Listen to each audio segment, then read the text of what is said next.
Hello viewers, my name is Kasumba Jackson. I'm a teacher of math. I'm going to take you through a topic called fractions. Fractions are under numerals, and in numerals we have two major topics, that is fraction and integers. Today we are going to look at changing common fractions to decimal numbers. Let's take an example of a common fraction, because we have many common fractions. Examples, our first example is going to be a proper fraction, which is a half. If we are to change a half into a decimal fractions, what do? We shall use our common long division, and we put our 2 out, then 1 inside. What is 1 divided by 2? That seems impossible simply because 1 is less than 2, 2 is bigger than 1. So to make this one possible, we shall say, since it is impossible, we shall add a 0 and put a decimal point. Then we can also add a 0 to 1 to make it a 10. Then we can now divide. What is 10 divided by 2? Or how many 2's are in 10? Definitely have to find them as 5 here. So to find out whether it is an exact number or we have a remainder, we shall get our 5, which is up here, and multiply it by 2, the one which is the divisor. And then when we get 10, we shall subtract to see what we get. So as a remainder, we have subtracted and we are having no remainders. So a half is giving a fraction which is 0.5. In other words, a half to a decimal number, it gives me 0.5. Then I can underline this.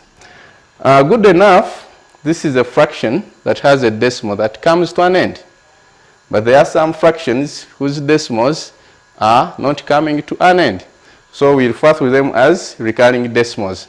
Take an example of a third. A third is a proper fraction. If we attempt to change this one to a decimal fraction, going through the same steps, if we happen to draw our longer division symbol, we shall put 3 out and then put 1 inside. How many 3's go into 1? That will be impossible simply because 1 is smaller than 3, and so 3 is bigger than 1. So after saying that it is impossible, we shall put a 0 and put a decimal point. Then that gives us the right to put a 0 onto 1 to make it a 10. So how many 3's now go into 10? 3 times 1, 3 times 2, 6 times 3, 9. Which means we shall have 3 3's going into 10. When we multiply 3 times 3, this one times this one, this gives us 9. When we subtract, we shall have 1 as a remainder. So since we are writing decimal fractions, we don't normally consider remainder, so we shall continue to add a 0 to a 1 to make it 10 again, such that we find how many 3's that will be going into this next 10. So 3 into 10, they will go there how many times? 3 again. And when you get your 3, this one, multiplied by 3, it will give you 10 again. When you subtract, you will get, not 10, but 9. When you subtract, it will give you 1. We don't consider remainders, so we shall put a 0 again. Then how many 3's go into 10? It will be a 3 times, and when I multiply 3 times 3, I'll get 9 again. When I subtract, I'll get 1. So after trying it like a 3 times or 4 times, I'll discover that my answer is a recurring decimal. So a third as a decimal will give me 0.333. To show that the 3 is not stopping, we shall put 3 dots, 1, 2, 3. That is to show that it is a recurring fraction. We can also give a try to a fraction like a 4.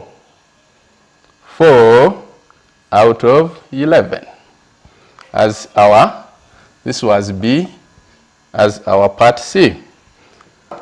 If we are having 4 out of 11 or 4 11ths, To change it to a decimal fraction, we shall go through the same procedures. We shall have our 11 out and a 4 inside. How many 11s can go into 4? It is impossible because 4 is small. So we shall have a 0 and put a decimal point there such that it gives us the mandate to put a 0 onto 4 to get 40. How many 11s are in 40? These are definitely 3 of them.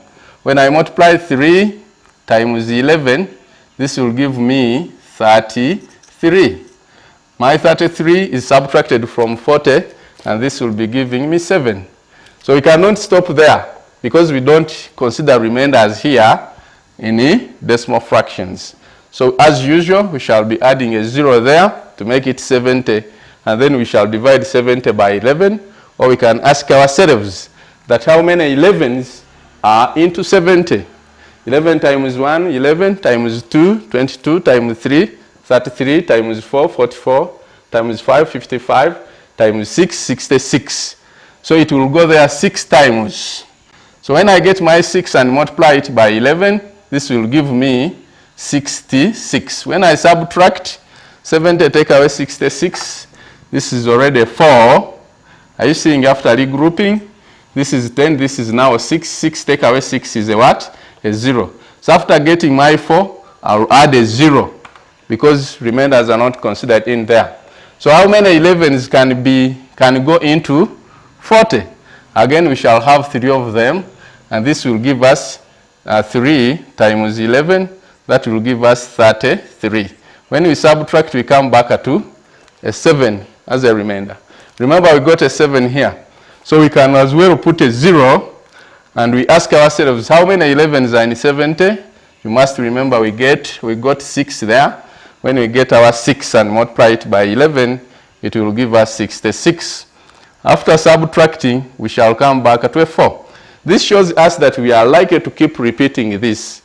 Most likely, we shall be getting remainder 4 as we add 0, we get remainder 7, and that shows us that this answer, when we change 11 out of 4 into a decimal fraction, we are likely to get 0.3636 recurring, 3 dots.